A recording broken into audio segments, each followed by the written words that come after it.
포항시 남구 일대 수돗물에서 짠맛이 나고 소독약 냄새가 난다는 민원이 잇따르고 있습니다. 취재 결과 상수원에 바닷물이 유입됐고 포항시가 소독을 위해 수돗물에 염소를 많이 투입한 것이 원인으로 드러났습니다.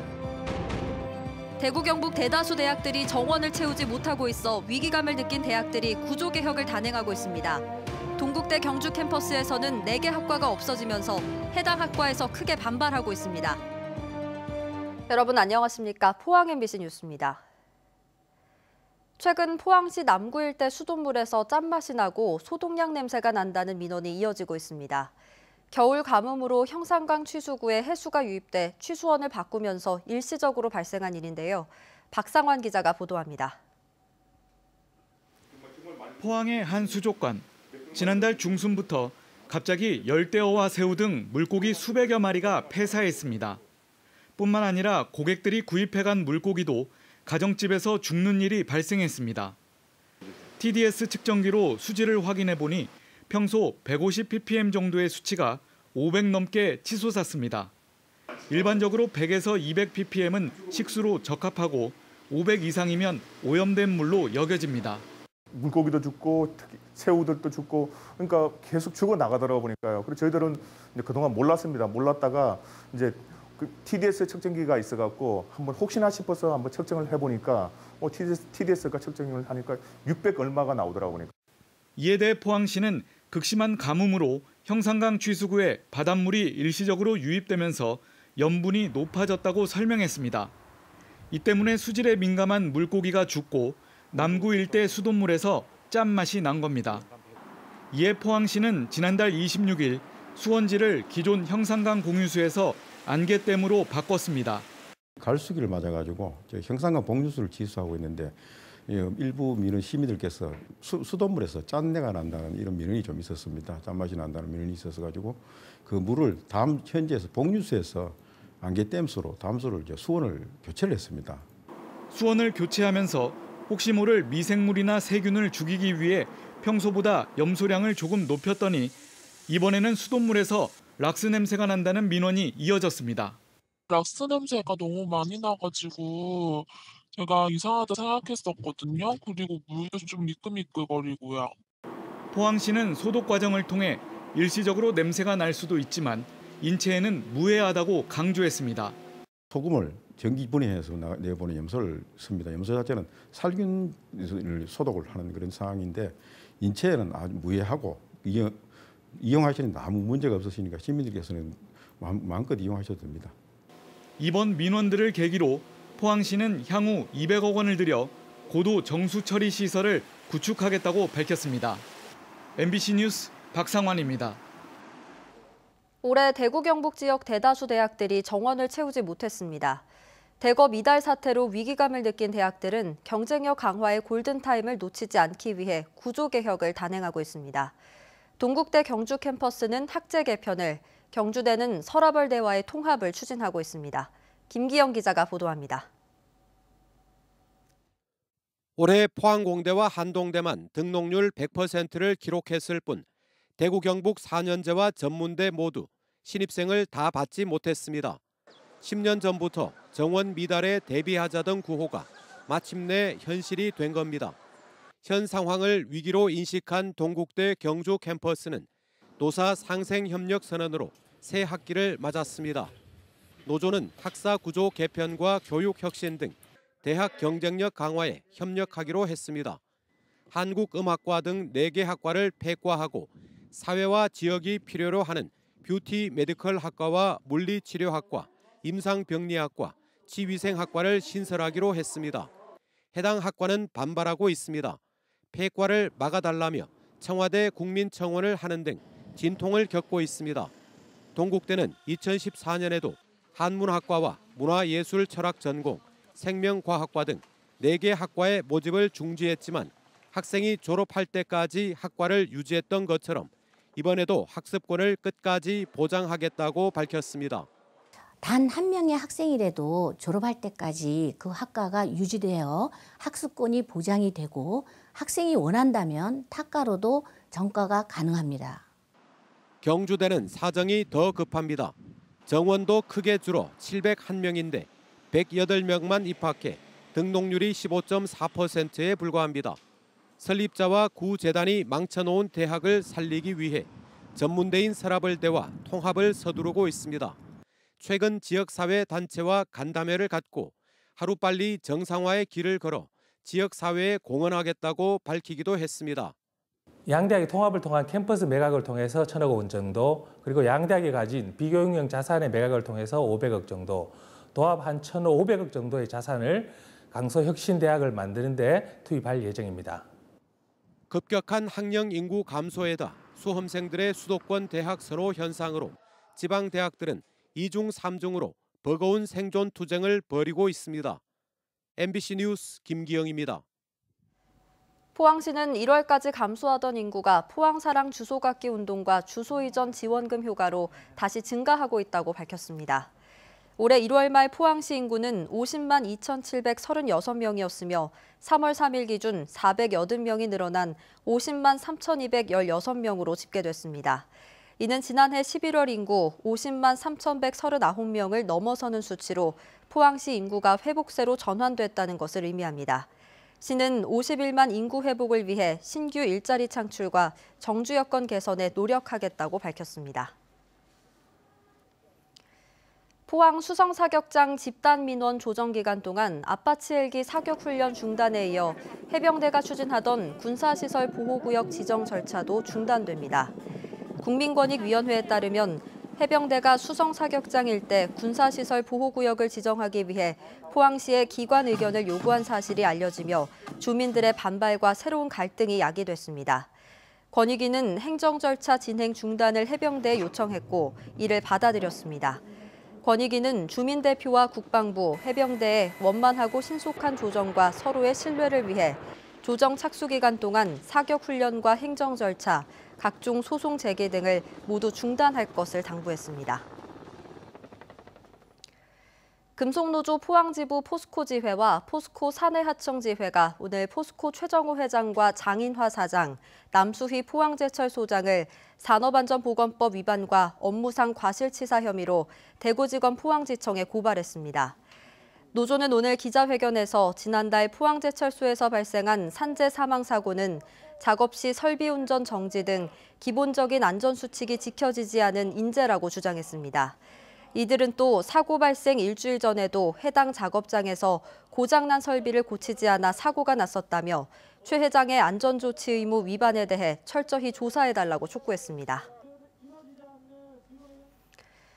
울진 신한울 3, 4호기 공사계획 인가기간이 2년 더 연장된 가운데 건설 재개를 요구하는 목소리가 지역민들을 중심으로 갈수록 높아지고 있습니다. 반면 산업부는 인가기간 연장이 사업 재개를 의미하는 것은 아니라고 분명하게 밝혔고 반핵단체는 사업 취소를 공식화해달라고 촉구하고 있어 논란이 다시 커지고 있습니다. 임재국 기자가 보도합니다. 산업부는 지난달 울진 신한울 3, 4호기 공사계획 인가기간을 오는 2023년 말까지 2년 연장했습니다. 발전사업 허가 취소에 따른 한수원의 불이익 방지와 원전 업체들의 대규모 법적 분쟁을 막기 위한 결정입니다. 인가기간이 연장되자 울진군가의회, 울진범군민대책위원회 등은 청와대 앞에서 건설 재개를 촉구했습니다. 정부가 약속한 신한울 3, 4호기 건설을 즉각 재개하고 일관성 있는 원전 정책을 추진하라고 요구했습니다. 탈원적 정책에서 벗어나 원전 없는 탄소 제로는 허구임을 인식하고 신한울 3, 4호기 건설을 즉각 재개하여 탄소 중립을 실현하고 국가 책임을 완성하여야 한다. 또 정부가 약속한 신한울 3, 4호기 건설 계획을 공론화 과정도 없이 전력수급 기본계획에서 제외한 것은 위법적이라며 시민단체가 청구한 감사를 신속하고 공정하게 조사해 공개할 것도 요청했습니다. 특히 신한울 3, 4호기 사업이 4년간 중단돼 심각한 고용난과 인구 감소, 경제 피해를 겪고 있다며 정부 차원의 특별 대책을 호소했습니다. 신한울 3, 4호기 건설 재개는 침체된 울진 지역 경제와 우리 원전 산업을 살리고 대통령이 약속한 탄소 중립을 실현할 수 있는 필요 최소한의 조치라는 것을. 반면 반핵단체는 신한울 3, 4호기 인가기간 연장은 정부가 추진하는 탈핵 로드맵과 다르다며 이번 결정을 즉각 취소하라며 반발하고 있습니다. 한편 산업부는 신한울 3, 4호기 인가기간 연장이 사업 재개는 아니며 원만한 사업 종결을 위해 한시적으로 허가를 유지하는 것이라고 해명해 이를 둘러싼 논란은 계속될 것으로 보입니다. MBC 뉴스 임재욱입니다. 중대범죄수사청 설립에 반대하는 윤석열 검찰총장이 어제 대구검찰을 방문한 자리에 권영진 대구시장이 예고 없이 나타나 영접하고 응원하는 일이 있었습니다. 대구 시민의 자존심을 훼손하고 자치단체장으로서 중립 의무를 위반했다는 비판의 목소리가 나오고 있습니다. 보도에 신병철 기자입니다. 윤석열 검찰총장이 탄 차량이 대구검찰청사로 들어서자 제일 먼저 맞은 이는 뜻밖에도 권영진 대구시장입니다. 꽃다발을 전달하며 중대범죄수사청에 반대하는 윤 총장의 소신을 응원하는 발언을 합니다. 저는 헌법과 법치주의를 지키려는 총장님의 노력이 외롭지 않았으면 좋겠고 국민의 한 사람으로서 응원하고 지지합니다. 권영진 시장은 핸드폰 번호가 있는 명함을 건네며 다시 연락하겠다는 말까지 전합니다. 잘 다녀가시고 나중에 한번 따로 연락하고 하겠습니다. 권영진 시장의 이런 행보에 대해 대구시를 대표하는 선출직 공무원으로서 시민들의 자존심을 훼손하는 처신이라는 비판이 나오고 있습니다. 더불어민주당 소속 대구시 의원들은 권 시장이 정치적 중립 의무를 위반했다는 성명을 내고 맹비판했습니다. 코로나19 지역 방역의 수장으로서 많은 사람들이 모인 곳에 찾아가 방역 수칙을 무시했다는 주장도 나왔습니다. 권영진 대구시장이 윤 총장을 영접하기 위해서 그렇게 주차장까지 가서 국민의 한 사람으로 지지한다라고 했던 모습은 과연 대구 행정부의 수장으로서 본분을 잊어버리는 행동이 아닌가 이런 생각이 좀 들고요. 중대범죄수사청 설립 법안을 두고 국민 여론은 찬반으로 극명하게 나뉘어 있습니다. 이런 상황에서 권영진 시장의 이런 행보는 자치단체장으로서 부적절하다는 지적입니다. 말은 하지는 않겠는데 그건 자치단체장으로서 적절한 행동이 아니지요. 권영진 대구시장이 보수 세력의 환심을 얻으려고 야권 차기 대선 주자로 언급되는 윤 총장에게 숟가락을 얹으려 한 것 아니냐는 기사도 나오고 있습니다. 권 시장은 관행이며 기본 예의 차원이라고 설명했습니다. 전에 총장님들 오실 때마다 따로 식사도 하고 했는데 이번에 총장님 일정도 빠듯하고 그래서 하여튼 요즘 너무 많이 애를 쓰시고. 권영진 대구시장은 2019년 이른바 조국 사태 당시에도 조국 법무부 장관 후보 임명을 반대하는 1인 시위를 해 논란이 일기도 했습니다. MBC 뉴스 신병철입니다. 경상북도는 오늘부터 9일까지 4차례에 걸쳐 대구 경북 행정통합 지역순회 토론회를 개최한다고 밝혔습니다. 오늘 대구 엑스코에서 대구권 토론회를 시작으로 5일 포스코 국제관에서 동부권 토론회, 8일 구미 구미코에서 서부권 토론회, 9일 도청 동락관에서 북부권 토론회를 진행합니다. 권역별 토론회에는 주민과 지역의원, 전문가 등 100여 명이 참석해 주제 발표와 질의응답 등의 시간을 가집니다. 경북도는 토론회를 통해 행정통합에 대한 다양한 의견 수렴과 권역별 발전 방안을 모색할 방침입니다.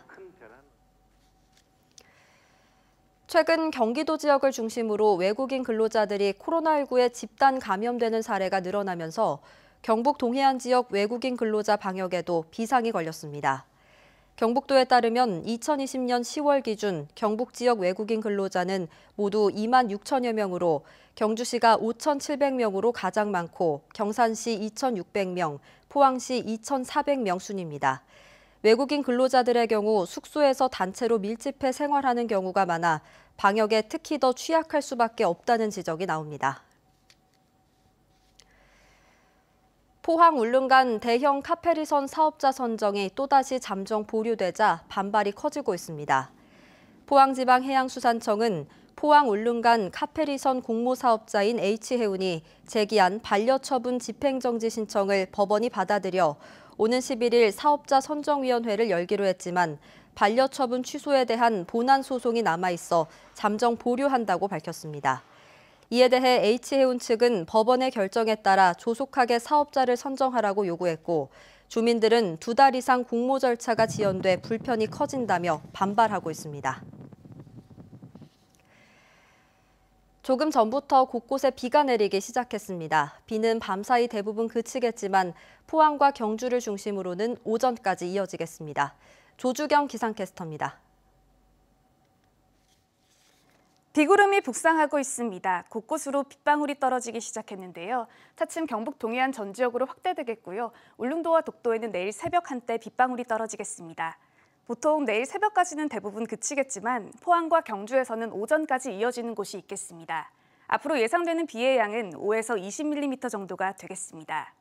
흐리고 비가 내리지만 날은 따뜻하겠습니다.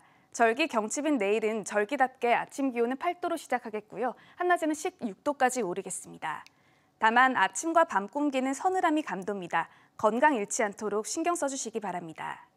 이어서 자세한 지역별 날씨 보시면 내일 경북 동해안의 하늘은 대체로 흐리겠습니다. 아침 기온은 4도에서 8도로 오늘보다 조금 높게 시작하겠고요. 한낮에는 15도에서 16도로 오늘보다 2도에서 4도가량 높겠습니다.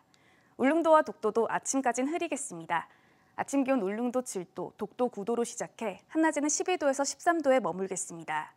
동해 바다의 물결은 비교적 잔잔하게 일겠습니다.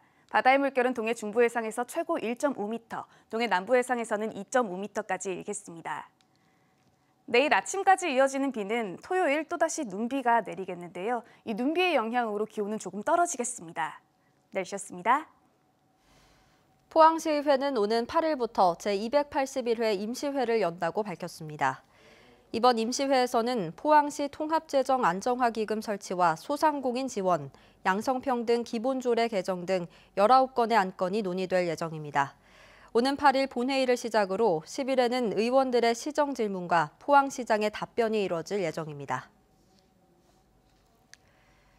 국내 한 시장조사기관에서 제주와 강원에 이어 만족도와 추천 의향이 세 번째로 높게 나오는 등 코로나19 여파에도 경북의 주요 여행지가 비대면 여행지로 각광받고 있습니다.